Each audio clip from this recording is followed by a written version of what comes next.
Good morning all student.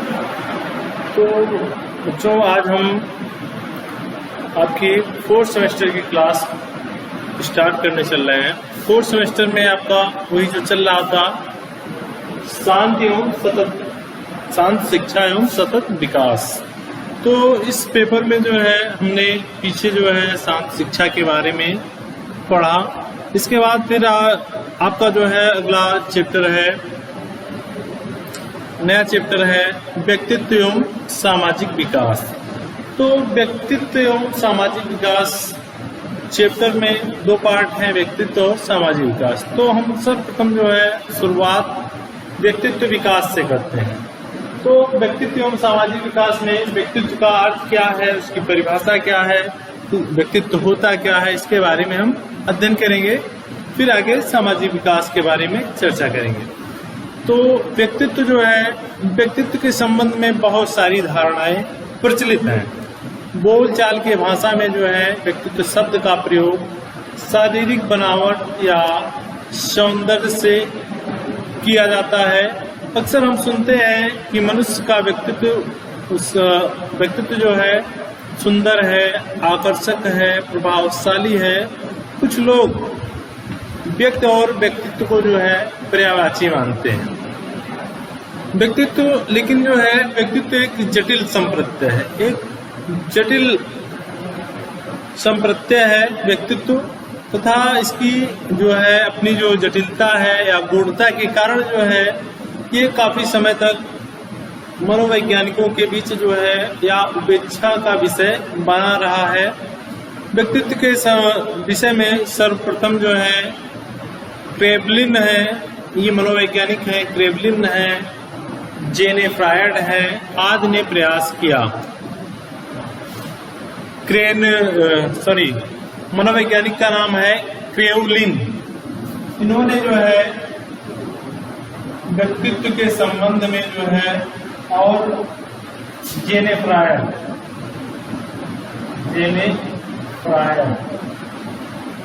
ये दोनों मनोवैज्ञानिकों ने सर्वप्रथम व्यक्तित्व के संबंध में अपनी विचारधाराएं या अपने विचार व्यक्त किए, या इन्होंने इस विषय में अपने वक्तव्य देना शुरू किया। तो व्यक्तित्व जो है होता क्या है, व्यक्तित्व को अंग्रेजी में पर्सनालिटी शब्द से संबोधित किया गया है। ये पर्सनालिटी शब्द का हिंदी रूपांतर है। ये जो है व्यक्तित्व जो है, ये अंग्रेजी शब्द जो है पर्सनालिटी,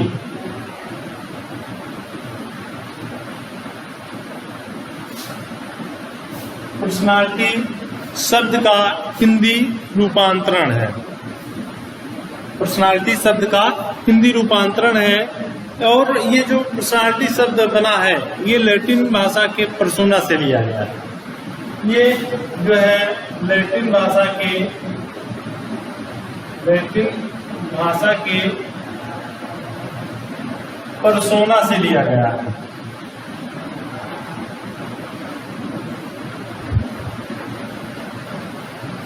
पर्सोना से लिया गया है। पर्सोना का अर्थ होता है मास्क।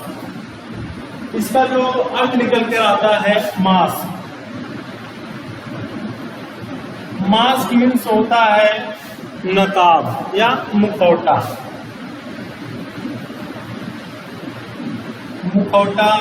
या नकाब।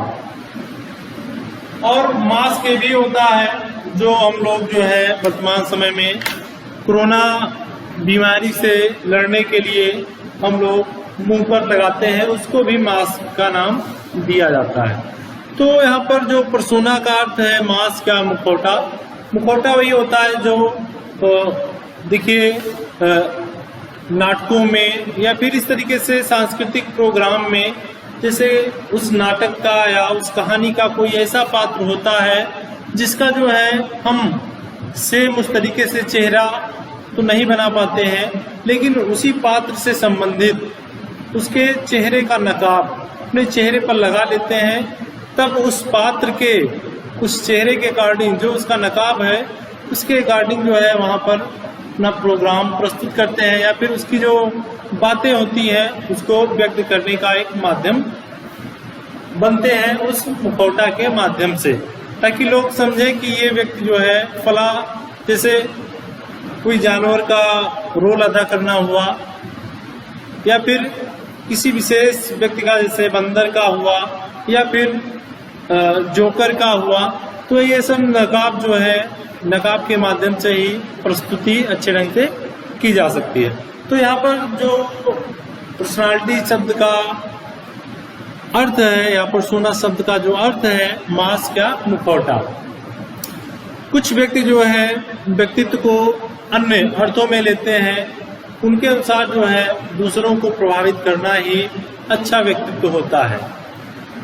तो इस तरीके से जिन व्यक्तियों के व्यक्तित्व के शील गुणों की मात्रा का अभाव पाया जाता है या फिर उनकी न्यूनता पाई जाती है, उनको व्यक्तित्वहीन कहा जाता है। व्यक्तित्व की व्याख्या जो है उसके निर्धारित तत्वों का योग कहकर के किसी भवन का निर्माण हुआ या उसके निर्माण में प्रयुक्त जो सामग्री है उसको बदला करके उसके समान किया जा सकता है। तो कहने मतलब इस व्यक्तित्व को जो है हम अनेक मनोवैज्ञानिकों के जो परिभाषाएं हैं, जो विचार हैं, उनको जानकर और स्पष्ट किया जा सकता है व्यक्तित्व है क्या। जैसे वुडवर्थ महोदय हैं, वुडवर्थ है, इन्होंने व्यक्तित्व को कहा व्यक्तित्व व्यक्ति की संपूर्ण गुणात्मकता है।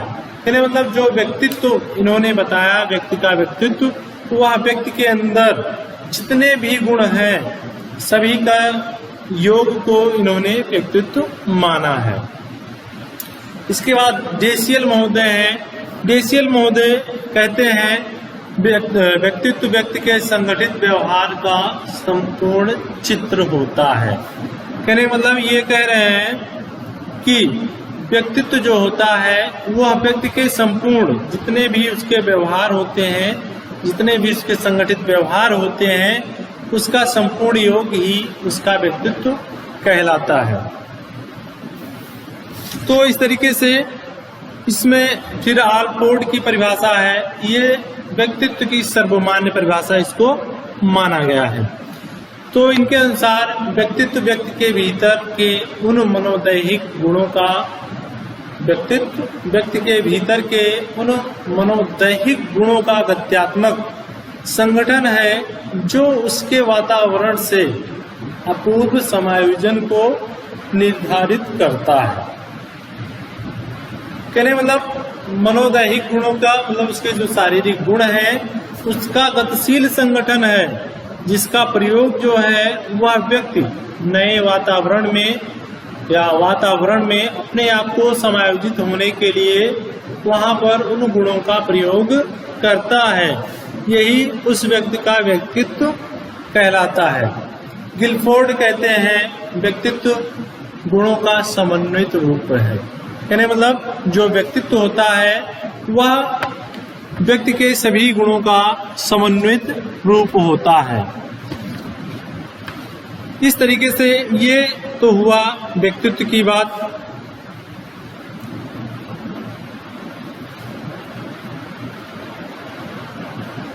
इसी क्रम में व्यक्तित्व की क्या विशेषताएं होती हैं उसको जाना जाए या उसको देखा जाए। अगला टॉपिक है व्यक्तित्व की विशेषता।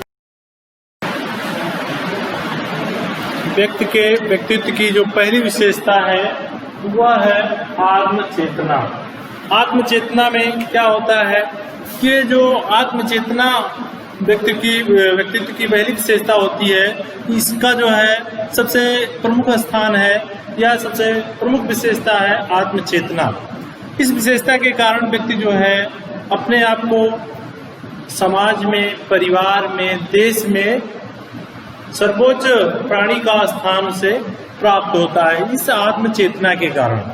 तथा उसमें जो व्यक्ति के व्यक्तित्व की उपस्थिति को स्वीकार किया गया है, जैसे फिर यहाँ पर आत्मचेतना के संबंध में पालकों तथा पशुओं में आत्मचेतना का गुण नहीं पाया जाता है।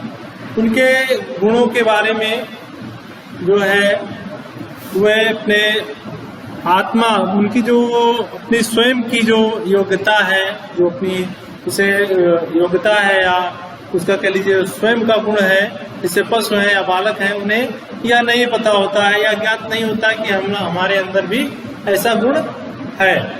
तो ये जो आत्म चेतना की बात होती है कि हमें कहाँ पर क्या करना चाहिए, कैसे दूसरों के साथ पेश आना चाहिए, कैसे दूसरों के साथ व्यवहार करना चाहिए, कहाँ पर क्या बोलना चाहिए, मतलब स्वजागरूकता या आत्मचेतना का गुण जो होता है वह व्यक्तित्व की सबसे प्रमुख विशेषता होती है।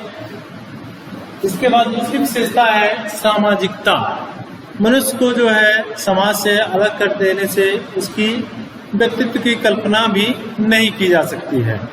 मनुष्य जो है समाज में रहते हुए अन्य व्यक्तियों के संपर्क में आता है और अन्य व्यक्तियों के संपर्क में आने से अंतःक्रिया भी करता रहता है और उसमें आत्मचेतना के साथ साथ एक अच्छे व्यक्तित्व का विकास भी होता है या एक अच्छे व्यक्तित्व का निर्माण भी होता है। तो दूसरी विशेषता है सामाजिकता। फिर तीसरी विशेषता है शारीरिक व मानसिक स्वास्थ्य। मनुष्य एक मनोशारीरिक प्राणी है। उसके अच्छे व्यक्तित्व के लिए शारीरिक और मानसिक स्वास्थ्य का उन्नत होना या अच्छा होना बहुत ही आवश्यक होता है। शारीरिक और मानसिक स्वास्थ्य सही ना होने पर उसके किसी भी व्यक्ति के अच्छे व्यक्तित्व की कल्पना नहीं की जा सकती। तो इस तरीके से शारीरिक और मानसिक स्वास्थ्य भी व्यक्तित्व की विशेषताओं के अंतर्गत आता है या इसकी तीसरी विशेषता का प्रमुख स्थान है। फिर चौथी विशेषता है दृढ़ इच्छा शक्ति। व्यक्ति के व्यक्तित्व में दृढ़ इच्छा शक्ति जो है उस व्यक्ति को उसके मार्ग में आने वाले जितनी भी कठिनाइयां होती हैं, जितनी भी समस्याएं होती हैं, उन समस्याओं से संघर्ष करके उसे अपने व्यक्तित्व को और आकर्षक बनाने की क्षमता प्रदान करती है। कहने मतलब जो व्यक्ति का व्यक्तित्व होता है उसका एक गुण ये भी होता है कि उस व्यक्ति के अंदर दृढ़ इच्छा शक्ति का होना बहुत ही आवश्यक होता है। और ये दृढ़ इच्छा शक्ति जो है एक अच्छे व्यक्तित्व की विशेषता, प्रमुख विशेषता के तहत गिना जाता है, उसके गुणों में गिना जाता है। फिर पांचवी विशेषता है सामंजस्य। व्यक्ति केवल बाह्य वातावरण से ही नहीं बल्कि अपने व्यक्तिगत यानी उसके पर्सनल जो जीवन शैली है, जो दिनचर्या है, उससे सामंजस्य स्थापित करना पड़ता है। और यह तभी संभव है जब व्यक्ति का व्यक्तित्व का सर्वांगीण विकास अच्छे ढंग से हुआ होगा। तो एक विशेषता ये भी है सामंजस्यपूर्ण का गुण या सामंजस्य व्यक्तित्व की विशेषताओं के तहत सामंजस्य का गुण भी आता है। इसके बाद छठा है निर्देशित लक्ष्य की प्राप्ति। मनुष्य हमेशा एक निश्चित उद्देश्य लेकर कार्य करना शुरू करता है तथा प्रत्येक कार्य या व्यवहार के पीछे उसका कोई ना कोई लक्ष्य जरूर रहता है, छुपा रहता है या प्रत्यक्ष रहता है। तो उसके व्यवहार या लक्ष्यों को जानकर जो है हम उसके व्यक्तित्व के विषय में सहज अनुमान लगा सकते हैं। कहने मतलब जो जिसका जैसा व्यक्तित्व होगा उसका वैसा लक्ष्य प्राप्त करने का उद्देश्य होगा। तो इसी के साथ जो है हम अपनी इस वीडियो को समाप्त करते हैं। धन्यवाद। फिर अगला टॉपिक जो है अगले वीडियो के साथ मिलते हैं। धन्यवाद।